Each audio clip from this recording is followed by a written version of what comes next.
Hello friends, आज के video में हम डिस्कस करेंगे कि स्केल क्या होती है। स्केल यूज़ करके मैप को किस तरह से प्लॉट किया जाता है, उसके डिस्टेंस का कन्वर्जन किस तरह से होता है। ये बहुत ही इम्पॉर्टेंट चीज़ है। अक्सर बच्चों को, स्टूडेंट्स को इसके अंदर प्रॉब्लम होती है। तो आज हम स्केल के बारे में जो बेसिक रिक्वायरमेंट होती है, जो कि मैप को प्लॉट करने के लिए होती है, उसके अकॉर्डिंगली हम स्केल को डिस्कस करने वाले हैं। तो स्केल की अगर हम डेफिनेशन के बारे में देखें, उसके बारे में स्टडी करें, तो स्केल की बेसिक डेफिनेशन ये है कि it is the distance on the map with respect to the corresponding distance on the ground. अभी देखिए, ये हमारा एक टेबल है। इस पर हम क्या करने वाले हैं, शीट को प्लेस करने वाले हैं और शीट की एक कुछ तो भी साइज़ रहने वाली है, एक्स डायरेक्शन और वाई डायरेक्शन में, और ये एक लिमिटेड साइज़ है। इस शीट के बाहर जाके हम प्लॉट नहीं कर सकते। और ग्राउंड के जो डिस्टेंसेस होते हैं वो तो बहुत होते हैं, एक्स डायरेक्शन में भी, वाई डायरेक्शन में भी। तो एज इट इज़ डिस्टेंस को, जो ग्राउंड के डिस्टेंस है, हमको क्या करना है, शीट पर प्लॉट करना है। शीट की साइज़ कम है, ग्राउंड पे साइज़ ज़्यादा है, तो हमको क्या करना पड़ेगा कि ग्राउंड की जो साइजेस हैं उसको रिड्यूस करके हमें शीट पर उसको लेकर के आ जाना है। इसी को बोलते हैं रिड्यूसिंग स्केल। और एक होती है इनलार्जिंग स्केल। जैसे मान लीजिए एक छोटा सा पार्टिकल है, जैसे मान लीजिए मेरा हेयर, ये छोटा सा एक पार्टिकल है, हमें इसकी डिटेलिंग करनी है, इसके बारे में मैक्सिमम डिटेल्स को कलेक्ट करना है, जानना है। तो हमको क्या करना पड़ेगा, हम इसको शीट पर अगर प्लॉट कर रहे हैं तो ये हेयर तो कितना छोटा सा है, अगर हम इसको सेम एज इट इज़ उसके डायमेंशन के हिसाब से ड्रॉ करेंगे तो बहुत छोटा बनेगा। तो इसको हमको क्या करना पड़ेगा, इसको इनलार्ज करना पड़ेगा, इसको बड़ा करना पड़ेगा। जैसे हम मोबाइल में कैमरे को जूम करते हैं, बड़ा करते हैं, इनलार्ज करते हैं, जिससे क्या होगा कि उसकी हेयर की जो साइज़ है वो बड़ी हो जाएगी और हमें मैक्सिमम डिटेल्स उसमें मिल जाएगी। इस टाइप ऑफ स्केल को कहते हैं इनलार्जिंग स्केल। तो डिपेंड करता है हमें कौन सी स्केल को यूज़ करना है कि हमारी सिचुएशंस क्या हैं। नॉर्मली हम सर्वे में रिड्यूसिंग स्केल ही यूज़ करते हैं, और इनलार्जिंग स्केल की ज़रूरत हमारे एक्चुअल में देखा जाए तो इंजीनियरिंग में उसकी इतनी ज़्यादा ज़रूरत नहीं पड़ती।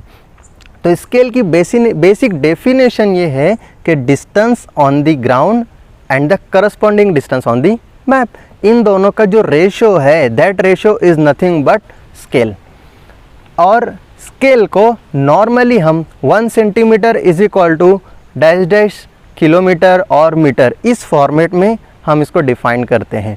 और अगर हम स्केल को in terms of unity define करें, 1 divided by 100, 1 divided by 1000, 1 divided by 10,000, like this, तो इसी को हम कहते हैं रिप्रेजेंटेटिव फ्रैक्शन। ये बेसिक डिफरेंस है। स्केल हम डिफाइन करते हैं 1 centimetre is equal to 100 metre, 200 metre, 1000 kilometre, like that. And representative fraction RF is in terms of unity, 1 divided by 1000, 100 और व्हाट एवर इट इज़। तो इसी चीज़ को हम ग्राउंड के डिस्टेंस को शीट पर किस तरह से कन्वर्ट करते हैं, हम एग्जाम्पल के साथ में समझेंगे। तो एग्जाम्पल के लिए हमने यहाँ पर 2 पॉइंट सिलेक्ट किए हुए हैं। Point A, that is ranging rod at point A, and point B, that is ranging rod at point B। हम इन दोनों पॉइंट्स, जो रेंजिंग रॉड है पॉइंट A और पॉइंट B पर, इन दोनों को हम बाय यूजिंग टेप मेजर करने वाले हैं। सबसे पहले हमें ग्राउंड के डिस्टेंस को मेजर करना रहेगा। तो उसके लिए हम कैसा करेंगे कि जो रेंजिंग रॉड हमारा पॉइंट A पर है, वहाँ पर हम टेप का 0 एंड फिक्स करने वाले हैं।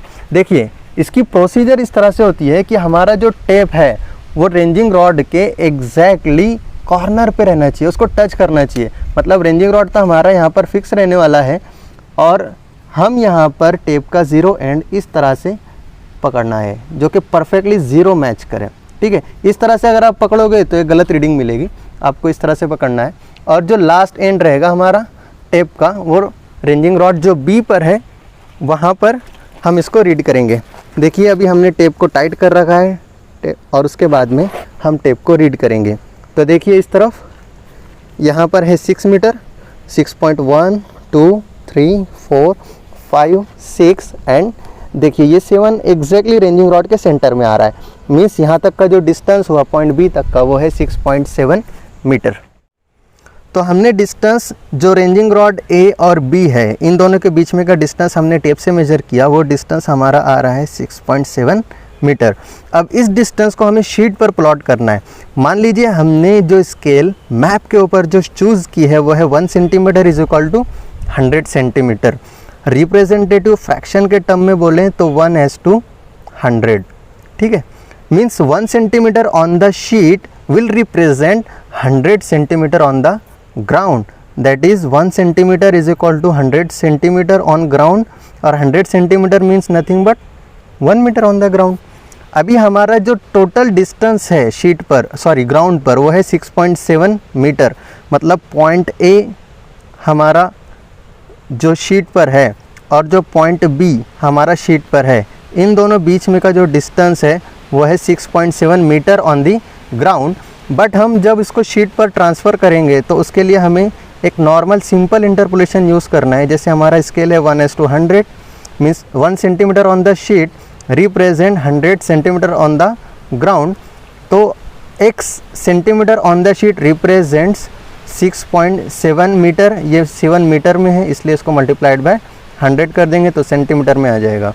तो x will be equal to 6.7 multiplied by 100 divided by 100, therefore x will be equal to 6.7 centimeter on sheet, that means 6.7 meter on the ground।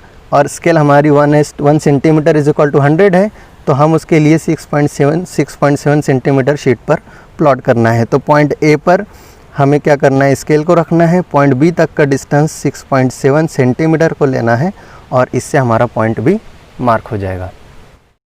तो आज के वीडियो में हमने डिस्कस किया कि ग्राउंड के डिस्टेंस को स्केल यूज़ करके शीट पर किस तरह से ट्रांसफ़र किया जाता है। और आज के वीडियो की जो नोट्स है हमने उसकी स्कैन कॉपी टेलीग्राम चैनल पर अपलोड कर दी है और टेलीग्राम चैनल की लिंक डिस्क्रिप्शन में अवेलेबल है। Thank you.